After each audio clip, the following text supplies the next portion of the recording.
Bagaimana cara menentukan optimal pricing dengan kanibalisasi, di mana customer higher willingness to pay menemukan cara dan membeli harga yang lebih murah yang seharusnya untuk low willingness to pay customers.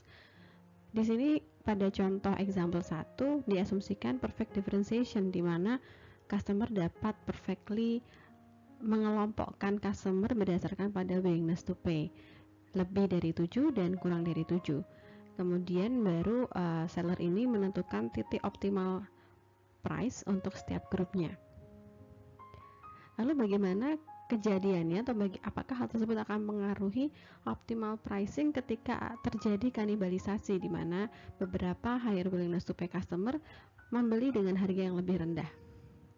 Diasumsikan katakanlah alpha adalah cannibalization fraction, yaitu menunjukkan percentage dari sejumlah higher willingness to pay customers yang menemukan cara untuk membeli dengan harga yang lebih murah. Jika alpha sama dengan 0, maka terjadi perfect differentiation, artinya tidak ada high willingness to pay customers yang membeli dengan harga yang rendah. Sedangkan alpha sama dengan 1, berarti tidak ada differentiation, artinya semua customer akan membeli dengan harga yang lebih murah. Untuk alfa yang di antara 0 dan 1 merepresentasikan perbedaan efisiensi segmentasi. Semakin besar alfanya, berarti semakin tidak efisien. Sekarang kita berlatih untuk kasus keempat. Silahkan lihat pada example 1, kemudian kita menghitung optimal prices untuk kedua segmen dengan mempertimbangkan alfa. Lalu temukan juga nilai alfa, di mana total kontribusi untuk price differentiation dengan dua segmen akan bernilai sama dengan total contribution tanpa segmentasi, atau bernilai $11.250. Berikut adalah cara kita melakukan optimasi untuk menentukan price yang optimal dengan mempertimbangkan nilai alfa. Seperti biasanya kita ada dua segmen yang pertama dan segmen yang kedua. Perlu diingat bahwa ada sejumlah alfa dari segmen yang pertama yang lari ke segmen kedua atau membeli dengan harga yang lebih rendah. Sehingga di sini teman-teman bisa lihat bahwa pada segmen 1 yang membeli dengan harga P1 hanya sejumlah 1 minus alfa, karena ada sebagian lainnya yang lari kepada segmen 2. 4.400 ini memperlihatkan adanya potensi dari customers dengan willingness to pay lebih dari 7. Kalau teman-teman memasukkan angka 7 pada 10.000 minus 800 P1, 800 P, maka akan didapatkan nilai demand-nya 4.400. Nah, 4.400 ini adalah kemungkinan atau potensial customer 1 yang segmen 1 yang lari ke customer segmen 2. Lalu jangan lupa kita juga ada subject to atau constraint P2 kurang dari 7 untuk kurang dari sama dengan 7 untuk memastikan bahwa P2-nya ada pada range kurang dari 7. Kalau lebih dari 7 dia harus masuk ke segmen 1. Nah, untuk demand min 4.400 ini tidak perlu diperhatikan. Kalaupun nanti P1-nya itu menghasilkan demand yang lebih dari 4.400, baru teman-teman menggunakan 4.400. Nah, karena kita memiliki subject to P2 kurang dari 7, sehingga optimasi ini termasuk constraint optimization dengan inequality constraint.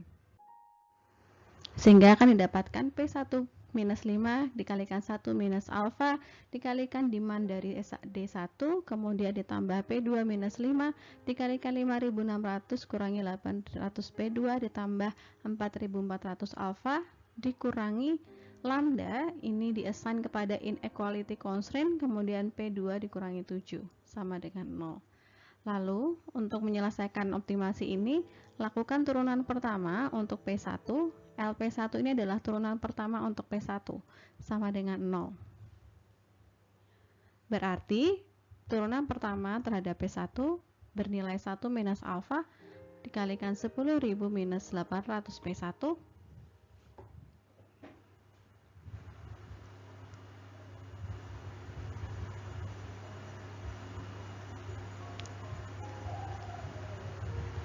ditambah P1 minus 5 dikalikan minus 800.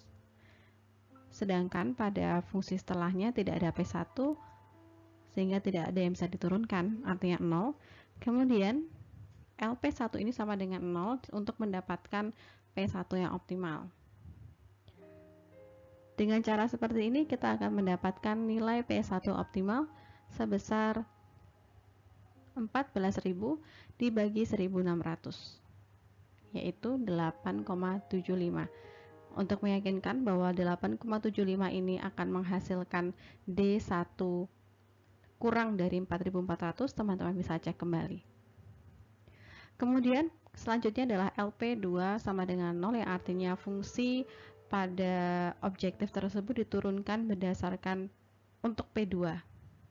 Sehingga 5.600 minus 800 P2 ditambah 4.400 alfa ditambah P2 kurang dari 5 dikalikan minus 800 ditambah lambda turunan P2 minus 7 yaitu 1, jadi lambda saja, sama dengan 0. Kemudian dari sini kita akan mendapatkan 9.600 dikurangi 1.600 P2 ditambah 4.400 alfa ditambah lambda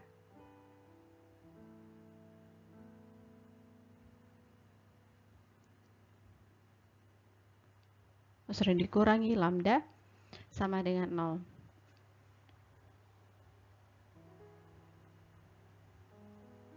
Kemudian untuk persamaan yang kedua, pada kasus inequality constraint kita dapat melakukan artinya inequality constraint tersebut lambda dikalikan P2 minus 7 ini harus sama dengan 0, sehingga lambdanya mungkin bernilai 0 atau P2 optimalnya adalah 7. Dengan lambda sama dengan 0 kita masukkan pada persamaan sebelumnya sehingga kita mendapatkan P2 6 plus 2,75 alfa, sehingga kita memiliki dua nilai yang mungkin untuk P2, yaitu 6 plus 2,75 alfa dan 7. Untuk itu perlu diingat bahwa subjektu dari atau constraint dari persamaan ini adalah P2 kurang dari 7. Untuk itu P2 optimalnya akan berkisar 6 plus 2,75 lambda atau maksimal 7, sehingga dicari nilai minimum antara kedua nilai tersebut.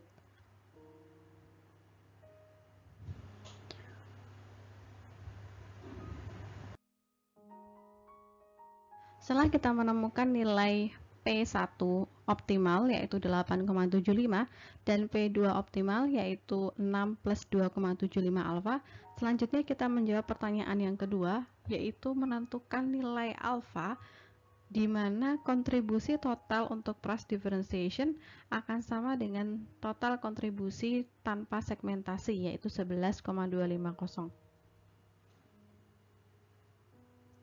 Maka total kontribusinya dapat dihitung dari M1 plus M2, dan jangan lupa ada M di mana customer 1 berpindah ke customer 2. Sehingga 1 minus alfa dikalikan 3.000 yaitu demand dari segmen 1 dikalikan 3,75 yaitu profit dari 8,75 dikurangi unit cost 5. Kemudian untuk M2 5.600 minus 800 dikalikan price-nya akan mendapatkan demand 2 ditambah dengan demand dari customer 1 yang pindah ke customer 2 yaitu 4.400 kalikan alfa dikalikan dengan profit yaitu 6 plus 2,75 alfa dikurangi 5 sehingga 1 plus 2,75 alfa sama dengan 11.250.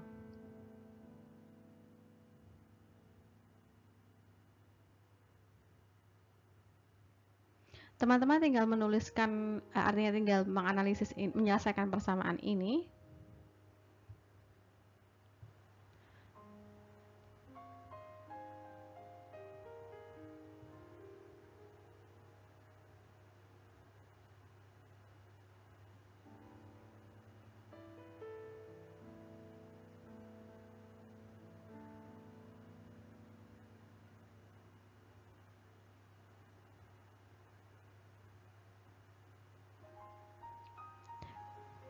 Persamaan akhirnya adalah 6050 alfa kuadrat dikurangi 6850 alfa ditambah 800 sama dengan 0. Sehingga untuk mendapatkan nilai alfanya bisa menggunakan rumus seperti waktu kita pernah tahu dulu ya, untuk rumus persamaan kuadrat, yaitu minus B plus minus kuadrat dari akar dari 4 kali A kali C dibagi 2A. Sehingga teman-teman akan mendapatkan 13,22%. 13,22% ini artinya bahwa berapapun nilai optimal price-nya setelah kita mempertimbangkan alfa, tetap tidak bisa mengungguli dari single pricing. Jadi benefitnya itu maksimal 11.250 walaupun kita sudah mengoptimalkan price dengan mempertimbangkan nilai alfa. Kemampuan dari seller untuk mensegmentasi market tergantung dari dua hal. Yang pertama, ability untuk mengidentifikasi grup dari customer yang memiliki different willingness to pay. Kemudian yang kedua adalah ability untuk menentukan harga yang optimal secara independen untuk kedua grup atau kedua segmen tersebut. Selanjutnya kita ke example 5. Jika tadi pada example 4 kita mengasumsikan bahwa akan membagi customer berdasarkan pada willingness to pay, batasnya adalah 7, lebih dari 7 dan kurang dari 7, maka pada example 5 ini bagaimana jika seller ini meminta kita untuk menentukan ideal way untuk membagi customer menjadi dua segmen, pada V berapa atau pada WTP berapa seharusnya pasar itu atau market itu dibagi menjadi dua segmen. Dengan cara ini sehingga kita tahu bahwa demand tidak hanya bergantung pada P1 tetapi juga bergantung pada V. Maka kita memiliki fungsi total kontribusi sebagai berikut. P1 dikurangi C dikalikan dengan demand 1 sebagai fungsi dari P1 dan V plus P2 kurangi C dikalikan dengan D2 sebagai fungsi dari P2 dan V. Dan memiliki constraint P1 lebih dari V dan P2 lebih dari 0 kurang dari V. Kalau teman-teman memiliki cost, maka bisa diganti dengan P2 lebih dari C dan kurang dari V. Untuk menjawab pertanyaan ini, teman-teman tidak perlu melakukan optimasi secara analitis dari persamaan yang sudah saya sampaikan, tetapi teman-teman bisa melakukannya dengan mengubah nilai V yang tadinya 7, kemudian diganti 5, 6, 7, dan seterusnya. Sehingga teman-teman harus mengulangi langkah dari example 1 hingga menemukan M total yang paling baik atau terbaik. Kalau lihat di sini ya, bahwa semakin naik V-nya dari 5, itu M totalnya akan naik terus sampai kemudian pada V sama dengan 10, V sama dengan 11-nya sudah turun. Sehingga ketika teman-teman menemukan pola seperti ini, maka kita dapat yakin bahwa M total yang optimal itu adalah 10. Saya menggunakan Excel untuk menghitung V, kemudian P1, D1, M1, dan seterusnya sampai M total. Mungkin teman-teman bisa mencoba bagaimana cara menghitungnya, dan kita nanti akan share hasilnya atau share apakah teman-teman ada kesulitan dalam menganalisis pertanyaan ini. Jika ada, nanti kita akan bahas di online meeting. Pada awal video saya sudah menanyakan apakah betul bahwa price differentiation ini hanya menguntungkan bagi seller dan tidak menguntungkan bagi customer? Sehingga penting rasanya saya menyampaikan customer welfare untuk menghitung dan mengevaluasi apakah price differentiation yang diaplikasikan telah menguntungkan bagi customer atau tidak. Perhatikan pada grafik di sebelah kanan, saya masih menggunakan grafik yang sama pada example 1, di mana ketika kita aplikasikan 8,75, maka kita akan mendapatkan 3.000. Dan jika unit cost-nya 5, maka seller akan mendapatkan sejumlah A1 dengan mengaplikasikan harga 8,75 saja. Nah, customer welfare ini adalah konsep dari pengukuran efek pricing policy terhadap customer welfare adalah customer surplus. Customer surplus itu akan bernilai 0 jika customer tidak membeli dan akan bernilai selisih antara WTP dan price ketika dia membeli. Nah, untuk kasus ini ketika seller post gitu ya, harganya 8,75, maka customer yang memiliki WTP lebih dari 8,75 akan memiliki surplus sebanyak C1. Jadi misalkan dia punya WTP 12, maka surplus dari customer adalah 12 dikurangi 8,75 atau 4,75. Sehingga customer yang memiliki surplus atau surplus dari customer ini sejumlah C1. Ketika seller kemudian mengaplikasikan level yang kedua yaitu $7, maka dia akan mendapatkan gain sebanyak A2. Penambahan demandnya 8.000 dengan harga 7, sehingga benefitnya adalah 2 kali 800 atau 1.600. Sedangkan untuk customer yang memiliki rentang WTP lebih dari 7 tetapi kurang dari 8,75 akan mendapatkan surplus sebanyak C2. Sehingga kalau saya simpulkan, customer ini memiliki surplus yang tadinya cuma C1 dengan aplikasi 8,75 gitu ya. Tadi 875 kan cuma dapat surplus sebanyak C1. Tetapi ketika ditambah 7, tambah harganya menjadi level 27, sehingga welfare-nya adalah surplusnya adalah C1 plus C2. Begitu pula dengan seller yang tadinya mengaplikasikan single harga 8,75 hanya mendapatkan A1, tetapi ketika mengaplikasikan dua harga 8,75 dan 7 akan mendapatkan A1 plus A2. Sehingga dalam kasus ini price differentiation adalah win-win solution bagi buyers maupun sellers. Lalu bagaimana jika akhirnya sellers nge-charge $8 dan $10? Apakah masih win-win solution untuk keduanya atau tidak? Ketika seller itu menjual dengan harga 10, katakanlah sebanyak ini gitu ya. Dan di sini 10. Dan di sini adalah 2000 gitu. Kemudian jual lagi dengan harga 8, artinya lebih rendah daripada 875 tetapi lebih tinggi daripada 7, katakanlah di titik ini ya, 3600. Nah, bisa jual dengan 8 gitu. Di sini 3600, berarti yang didapatkan oleh seller adalah daerah ini ya, yang saya arsir biru, serta daerah ini. Kalau kita lihat, sellers akan mendapatkan area yang lebih besar daripada area yang sebelumnya, yang 7 dan 8,75. Dan betul dibuktikan dengan perhitungan total kontribusinya adalah 14.800, which is itu jauh lebih tinggi daripada 12.050 atau yang tadi sudah kita hitung di untuk price 8,75 dan 7. Nah, bagaimana dengan konsumen gitu? Konsumen yang tadinya beli dengan harga 8,75 dapat membeli dengan harga 8 gitu kan. Artinya dia dapat saving 0,75.